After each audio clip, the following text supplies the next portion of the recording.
Lockdown కొన్ని వృత్తులకు జీవనాధారాన్ని దూరం చేసింది. పని లేకుండా పస్తులు ఉండేలా చేస్తోంది. ప్రత్యక్షంగా పరోక్షంగా ఎంతో మందికి ఉపాధి లేకుండా చేస్తోంది. లాక్డౌన్ ఎఫెక్ట్తో సెలూన్ షాపులు మూతపడ్డాయి. మినహాయింపు టైం ఉన్న కరోనా భయంతో సెలూన్లోకి అడుగు పెట్టేవారే లేరు. కోవిడ్ నిబంధనలు పాటిస్తున్నా జనం కటింగ్ కోసం రావాలంటేనే జడుసుకుంటున్నారు.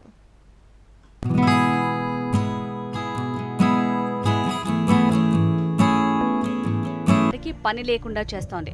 కరోనా భయంతో సెలూన్ షాపుల వైపు కన్నెత్తి కూడా చూడటం లేదు. దీంతో సెలూన్ షాప్ నిర్వాహకులకు కష్టాలు తప్పడం లేదు. మాసిన గడ్డం, పెరిగిన జుట్టుతో ఉన్నారే తప్ప సెలూన్ షాపులకు రావటం లేదు.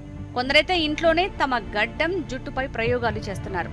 మేము ఎంతో ముందు సంవత్సరం కరోనాతో ఎంతో బాధపడ్డాము. చాలా షాపులు కూడా ఖాళీ చేసే పరిస్థితి అయిపోయింది. మేము వర్కర్లం సార్, ఓనర్లు కూడా ఏమి లేక వాళ్ళు కూడా అర్థవాక ఏం చేస్తలేదు. ఇంట్లో కూడా ఇబ్బంది పడిపోతారు. ఆ కరోనా టైంలో చాలా మంది సాయాలు చేశారండి. ఏదో అలాగనే ఉప్పు గొప్ప చారో గంజి వేసుకుని తిన్నాము. అద్దెలు 5 నెలలు 6 నెలలు బయటకు పడిపోయాం. అది కట్టలేక ఇంట్లో తెల్ల ఉంగరాలు మెల్ల సార్లు అమ్మేసుకున్నాము. అది తగ్గింది జనం వస్తున్నారు అనుకుని మళ్ళీ ఎంటర్ అయిపోయింది. అయినా సరే అందరూ కూడా మీ గవర్నమెంట్ చెప్పిన దాని మీద పొద్దున్న 6 నుంచి 10 గంటలు ఉండమన్నారు. అయినా సరే చేతులు బౌజులు గీజులు అన్నీ కొనుక్కొని 40 రూపాయలు 50 రూపాయలు కొనుక్కొని కుట్టినా ఎవరో రావట్లేదండి. మా పరిస్థితి మాకు అర్థమవుతుంది. సవాళ్ళ బతకాలు తెలియదు. మేము ఇంటికి కూడా ఆడపిల్లతున్నాం. రోజు గింజ అన్నం తిన్నాం కూడా రూపాయలు లేదు. దాన్ని బట్టి ప్రభుత్వం మాకేమైనా ధన సాయాలు కానీ ఏమైనా చేస్తే మీ ఎంతో రుణపడి ఉంటామని. కుల వృత్తుల్ని కార్పొరేట్ జాడ్యం వెంటాడుతోంది.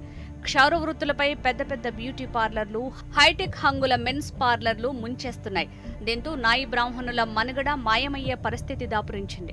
మా పని కరోనా వల్ల ఏమీ లేకుండా పోయిందండి. ఎవరో రావట్లేదు, దగ్గర నుంచి చేస్తున్నామని చెప్పి పని లేకుండా పోయింది సార్. మాకు సన్నాయమానాలు కానీ ఏమి కానీ ఒప్పుకునే అవి కూడా రావట్లేదండి. క్యాన్సిల్ అయిపోతుంది. చాలా ఇబ్బందులుగా ఉంటుంది సార్. మేము శానిటైజర్లు, మాస్కులు అన్నీ వాడుతున్నాం సార్. బ్లౌజులు అయినా సరే మాకు వర్క్ ఉండలేదు సార్. దీనివల్ల మీరు ఏదైనా గవర్నమెంట్ సాయం చేస్తే బాగుంటుందని చెప్పి మేము చూస్తున్నామండి.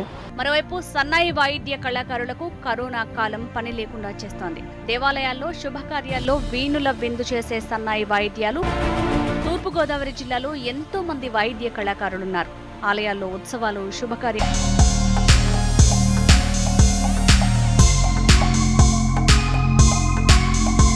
నిశ్శబ్దంగా ఉండిపోవాల్సి వస్తోంది. కోవిడ్ వచ్చిన కాడి నుంచి కూడా మాకు వ్యాపారాలు ఏమీ లేవండి. అలాగే మీరందరూ కూడా గవర్నమెంట్ తరపున కానీ మాకు వచ్చేది ఏమీ లేదండి. అన్నీ కూడా వ్యవస్థలు అందరూ కూడా మా దగ్గర పనిచేసే వర్కర్లే కాదండి, మేమే కాదు, చాలా ఇబ్బందులు పడుతున్నాం. అలాగే మీరందరూ కూడా మా మీద దయించి మేము సెలూన్లో కూడా అండి డిస్పోజల్ లేజర్స్, శానిటైజర్లు మొత్తం అన్నీ కూడా వాడుతున్నాం. మీరు కూడా మమ్మల్ని ఆలోచన దృష్టిలో పెట్టుకుని మమ్మల్ని ఆదుకోవాలని కాకినాడ ప్రజలందరినీ కూడా కోరుతున్నాం. కరోనా వల్ల ప్రజలకు స్వేచ్ఛే కాదు, పని కూడా లేకుండా పోయింది. లాక్డౌన్ కారణంగా బతుకుదెరువు దూరమైంది.